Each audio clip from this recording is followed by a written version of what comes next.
დილამშვიდობისა საქართველოს დღეს 14 თებერვალია უყურებთ კურიერს 8 საათზე. ევროპარლამენტის მიერ 400 ხმით მიღებულ რიგით მე-6 რეზოლუციაზე საქართველოსთან დაკავშირებით შეფასებები კეთდება პოლიტიკურ სპექტრში. ოპოზიციაში ამბობენ, რომ რეზოლუცია მძიმე შედეგებს მოიტანს როგორც ეკონომიკური, ასევე ვიზა ლიბერალიზაციის კუთხით. მმართველ გუნდში კი ევროპარლამენტის მორიგ რეზოლუციას ქართულ სახელმწიფოზე თავდასხმა დაფასებენ. უმრავლესობის წევრების თქმით, აღნიშნულ სამართლებრივი ძალა არ აქვს. სამწუხაროდ ასეთ იზოლაციონისტურ პოლიტიკას თუ მისი გაღრმავება მოხდება კრიზისი, მოხდება ყველანაირი ევროპული სიკეთის და პროექტების შეჩერება, მათ შორის ეს გამოიწვევს ეკონომიკურ კრიზისაც, რაც ძალიან მძიმედ დააწვება ქართულ მოსახლეობას.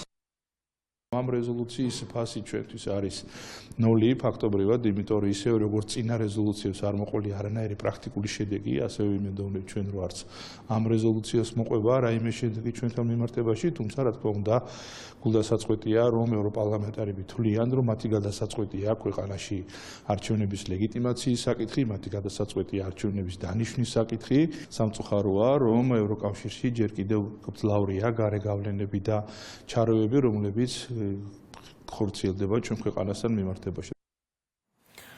ევროპარლამენტის მიერ მიღებულ რეზოლუციას ეხმაურება საქართველოს ეროვნული ბანკის ევროპარლამენტის მოწოდება, რომ სანქციები დაეკისროს.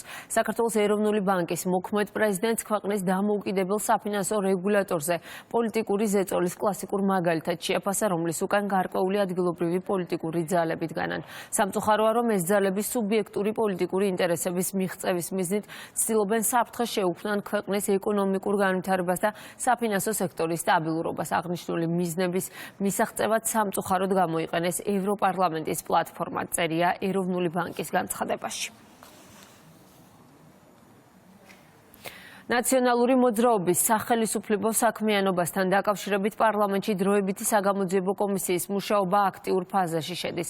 მთავრობის ოპონენტები ხელისუფლებას არალეგიტიმურს უწოდებენ და გამოძიების მსვლელობას კვლავ არ ეთანხმებიან. მმართველ გუნდში კი აცხადებენ, რომ აუცილებელია ნაცმოძრაობის მმართველობის პერიოდი სამართლებრივად შეფასდეს. 10 ადგილიან კომისიაში ამ ეტაპზე მხოლოდ 8 წევრია პარტია გახარიების წევრები, ვისაც კომისიაში ჩართვის უფლება აქვს, პროცესში მონაწილეობაზე კვლავ უარს აცხადებენ.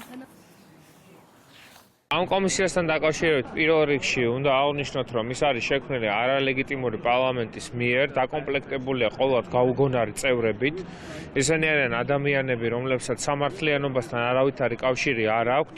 ეს არის პოლიტიკური მართლმსაჯულების ნათელი მაგალითი, რომლის მთავარი მიზანიც არის 2008 წლის ჰააგის გადაწყვეტილების რევიზირება, რომ თითქოს საქართველოს დააშავა იმ ომში და თითქოს ჩვენ ვიყავით აგრესორები. ძალიან მნიშვნელოვანია ის, რომ საზოგადოებას კიდევ ერთხელ შევახსენოთ იმის შესახებ, თუ რაოდენ დიდ ბოროტებასთან მქონდა საქმე აღნიშნული რეჟიმის პირობებში, როგორ ხდებოდა ადამიანების წამება, ბიზნესის რეკეტი, როგორ მოხდა ის, რომ 2008 წლის ომის, ასე ვთქვათ, დაწყება და სამხედრო დანაშაული პრაქტიკულად ბრალდებოდა ქართულ სამხედროებს. ეს იქნება ძალიან კომპლექსური სამუშაო, რომელსაც განახორციელებს დროებითი საგამოძიებო კომისია. საბოტაჟი და მტრული საქმიანობა ქვეყნის წინააღმდეგ პროკურატურაში ერთიანი ნეიტრალური საქართველოსთვის მიმართვის საფუძველზე გამოძიებას პოლიტიკურ სპექტრში აფასებენ. ოპოზიცია მიიჩნევს, რომ გამოძიებას ხელისუფლება ოპონენტებზე პოლიტიკური ანგარიშის სწორებისთვის იყენებს. მმართველი გუნდის განცხადებით კი საქართველოს ინტერესების წინააღმდეგ შესაძლო მოქმედებები სათანადოდ უნდა იქნას გამოძიებული. შეგახსენებთ, პროკურატურამ საბოტაჟისა და მტრულ საქმიანობაში დახმარების საქმეზე გამოძიება 8 თებერვალს დაიწყო. გამომძიებლის შეკითხვებს საჩივრის სამა ავტორმა უპასუხა.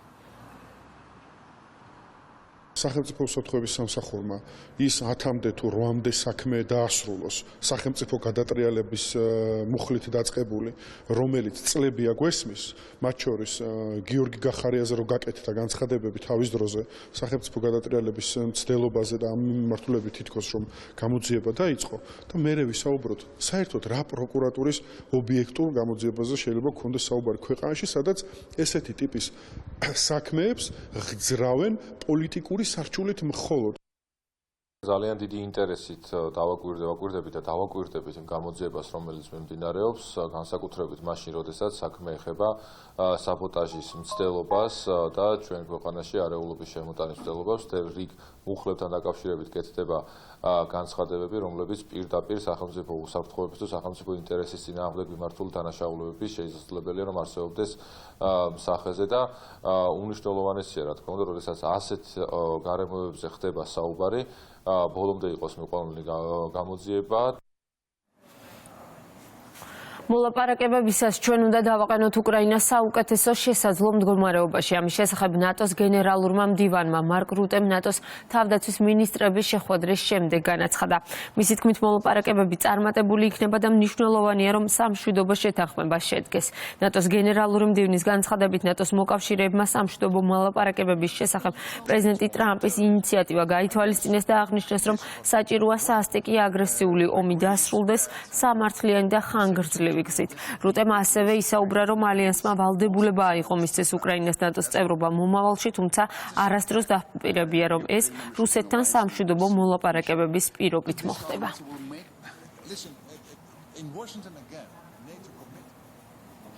ამერიკის შეერთებული შტატების პრეზიდენტის განცხადებით რუსეთთან სამშვიდობო მოლაპარაკებებში უკრაინაც ჩაერთვება. ეს პრეზიდენტმა მას შემდეგ განაცხადა, რაც კიევმა და ევროპელმა მოკავშირეებმა გამოხატეს შეშფოთება ვაშინგტონსა და მოსკოვს შორის ბინძური შეთანხმების შესახებ ტრამპის პუტინთან სატელეფონო საუბრის შემდეგ. ტრამპის თქმით, იგი პუტინს კარგად იცნობს და სჯერა, რომ მას მშვიდობა სურს. ამერიკის შეერთებული შტატების პრეზიდენტმა ასევე დააფიქსირა, რომ მას სურს რუსეთი კვლავ შეუერთდეს დიდ მშვიდელს. ჯგუფიდან მოსკოვის გარიცხვა შეცდომად მიაჩნია. საქმე არ ეხება რუსეთის მოწონებას ან არ მოწონებას, ეს იყო ჯირვა. ვფიქრობ, პუტინსაც სურს დაბრუნება, განაცხადა ტრამპმა. დღეს მიუნხენში ერთმანეთს ამერიკის შეერთებული შტატებისა და რუსეთის წარმომადგენლები შეხვდებიან კონფერენციაზე, მიწვეულია უკრაინაც.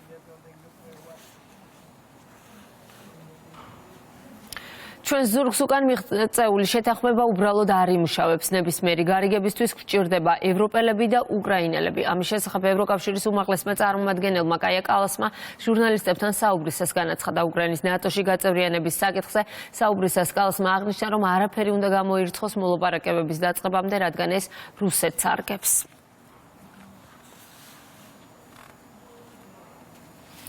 უკრაინის პრეზიდენტი არ აღიარებს მოსკოვისა და ვაშინგტონის ორმხრივ სამშვიდობო შეთანხმებას კიევის ჩართულობის გარეშე. ვოლოდიმირ ზელენსკი ასევე მოუწოდებს ევროპას ჰქონდეს ადგილი ომის დასრულების მოლაპარაკებების მაგიდასთან.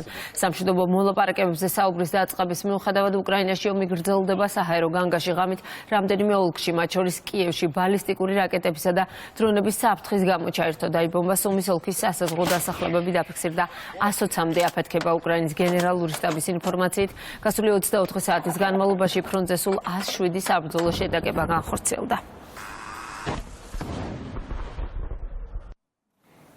რუსეთის განცხადებით უკრაინა რა თქმა უნდა ჩაერთვება მოლაპარაკებებში ომის დასრულებისთვის, თუმცა მოლაპარაკებებში ცალკე იქნება ამერიკის შეერთებული შტატებისა და რუსეთის მიმართულება. ამის შესახებ კრემლის სპიკერმა დიმიტრი პესკოვმა განაცხადა. მისივე თქმით, ვლადიმერ პუტინსა და დონალდ ტრამპს შორის შეხვედრის მოწყობა შესაძლოა რამდენიმე თვე დასჭირდეს, რომელიც სავარაუდოდ საუდის არაბეთის დედაქალაქში გაიმართება.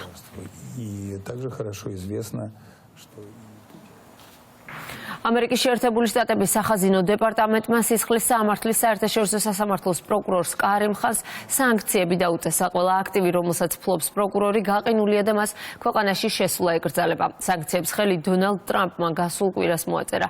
შეგახსენებთ, კარიმ ხანს გაცემული აქვს ისრაელის პრემიერ-მინისტრის და თავდაცვის ყოფილი მინისტრის, ასევე რუსეთის პრეზიდენტის ვლადიმერ პუტინის დაკავების ორდერები.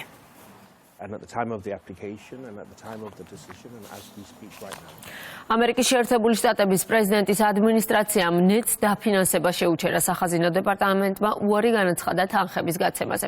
დემოკრატიის ეროვნულ ფონდში აცხადებენ, რომ გადაწყვეტილების ფონზე ვერ გადაიხდიან ხელფასებს და ვერ დაფარავენ მთავარ ხარჯებს. შეგახსენებთ, ფონდი 1993 წელს ორპარტიული მხარდაჭერით და ასევე პრეზიდენტ რონალდ რეიგანის მხარდაჭერით შეიქმნა ცივი ომის შემდეგ.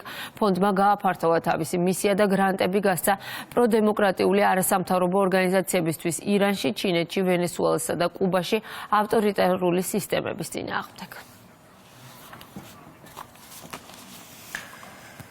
ასეთი იყო ახალი ამბები ამ დროისთვის. სხვა სიახლეებს შეგიძლიათ გაიცნოთ ჩვენს ვებგვერდზე rustaviori.gr-ში.